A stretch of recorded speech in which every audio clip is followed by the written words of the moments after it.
This is an encyclical by Pope Leo XIII. It's called Humanum Genus. It was published in 1884, and this is just a small section from it. It's about 5 pages into it. That a regard for religion should be held as an indifferent matter, and that all religions are alike. This manner of reasoning is calculated to bring about the ruin of all forms of religion, and especially of the Catholic religion, which, as it is the only one that is true, cannot without great injustice be regarded as merely equal to other religions.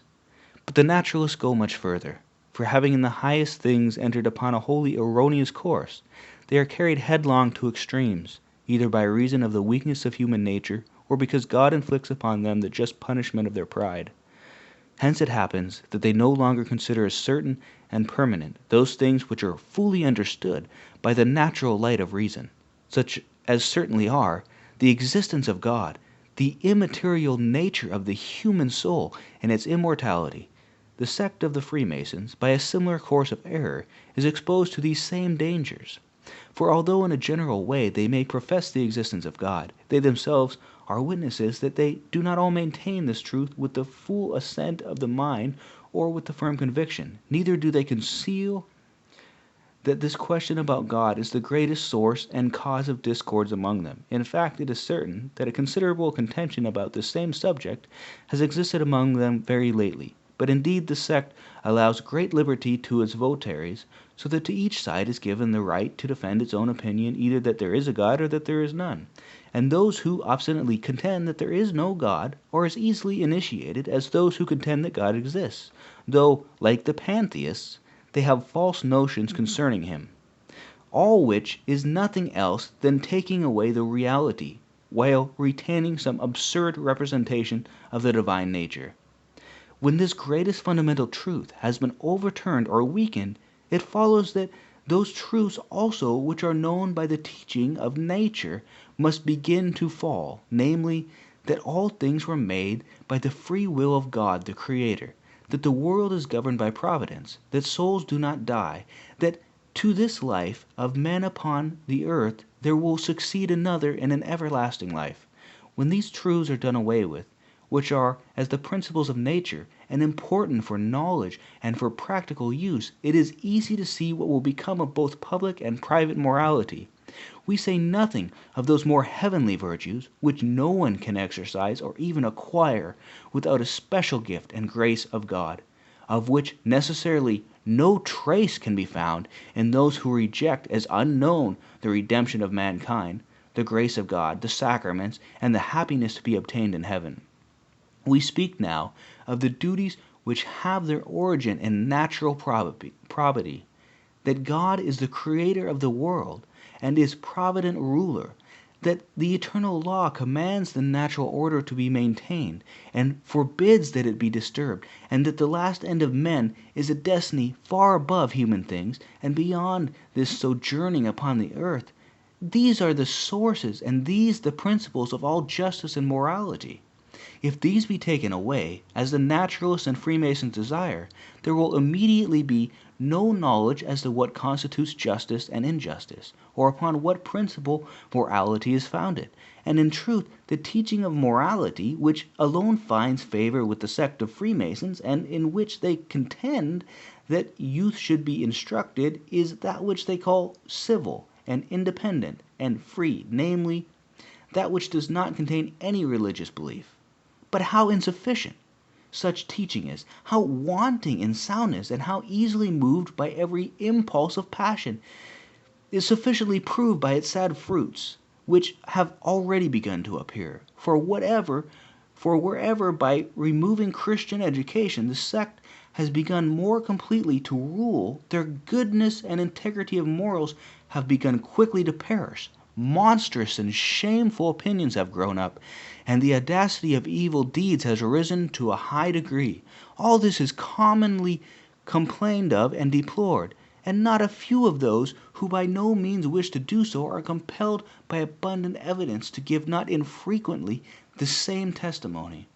Moreover, since human nature was stained by original sin, and is therefore more disposed to vice than to virtue,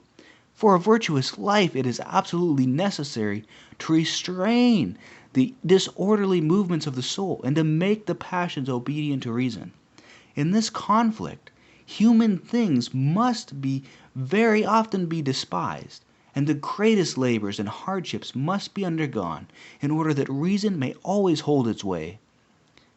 But the naturalists and Freemasons, having no faith in those things which we have learned by the revelation of God, deny that our first parents sinned, and consequently think that free will is not at all weakened and inclined to evil. On the contrary, exaggerating rather our natural virtue and excellence, and placing therein alone the principle and rule of justice, they cannot even imagine that there is any need at all of a constant struggle and a perfect steadfastness to overcome the violence and rule the passions of our nature. Wherefore, we see that men are publicly tempted by the many allurements of pleasure, that there are journals and pamphlets with neither moderation nor shame, that stage plays are remarkable for license, that designs for works of art are shamelessly sought in the laws of a so-called realism, that the contrivances for a soft and delicate life are more carefully devised, and that all the banishments of pleasure are diligently sought out, by which virtue may be lulled to sleep. Wickedly also, but in the same time quite consistently, do these act who do away with the expectation of the joys of heaven, and bring down all happiness to the level of mortality, and as it were to sink it to the earth. Of what we have said, the following fact, astonishing not so much in itself as in its open expression, may serve as a confirmation. For since generally no one is accustomed to obey crafty and clever men so submissively as those whose soul is weakened and broken down by the admonition of the passions, there have been in the sect of the Freemasons some who have plainly determined and proposed that artfully and of set purpose the multitude should be satiated with the boundless license of vice, as when this has been done, it would easily come under their power and authority for any acts of daring. What refers to domestic life in the teaching of the naturalists is almost all contained in the following declarations: that marriage belongs to the genus of commercial contracts, which can rightly be revoked by the will of those who made them, and that the civil rulers of the state have power over the matrimonial bond, that in the education of youth nothing is to be taught in the matter of religion as of certain and fixed opinion, and each one must be left at liberty to follow, when he comes of age, whatever he may prefer. To these things the Freemasons fully assent, and not only assent, but having long endeavored to make them into a law and institution, for in many countries, and those nominally Catholic, it is enacted that no marriages shall be considered lawful except those contracted by the civil right. In other places the law permits divorce, and in others every effort is used to make it lawful as soon as may be. Thus the time is quickly coming when marriages will be turned into another kind of contract, that is, into changeable and uncertain unions which fancy may join together, and which the same may change and may disunite. With the greatest unanimity, the sect of Freemasons also endeavors to take to itself the education of youth. They think that they can easily mold to their opinions that soft and pliant age, and bend it whither they will, and that nothing can be more fitted than this to enable them to bring up the youth of the state after their own plan. Therefore, in the education and the instruction of children, they allow no share either of teaching or of discipline to the ministers of the church, and in many places they have procured that the education of the youth shall be exclusively in the hands of laymen, and that nothing which treats of the most important and most holy duties of men to God shall be introduced into the instruction on morals. That's the end of the excerpt from the encyclical by Pope Leo XIII. But I just wanted to share with people that it's been well known by the Catholic Church that there is an organized effort to make these things happen that we are seeing today in the world, in our schools, and elsewhere. and that it is not a loose group of liberals and progressives like the deceivers try to get the people to believe. It is an organized effort. It is not a loose group of liberals and progressives. It is not randomness. It is not chance that is causing these things to happen. And anyone who uses this scapegoat of liberals and progressives is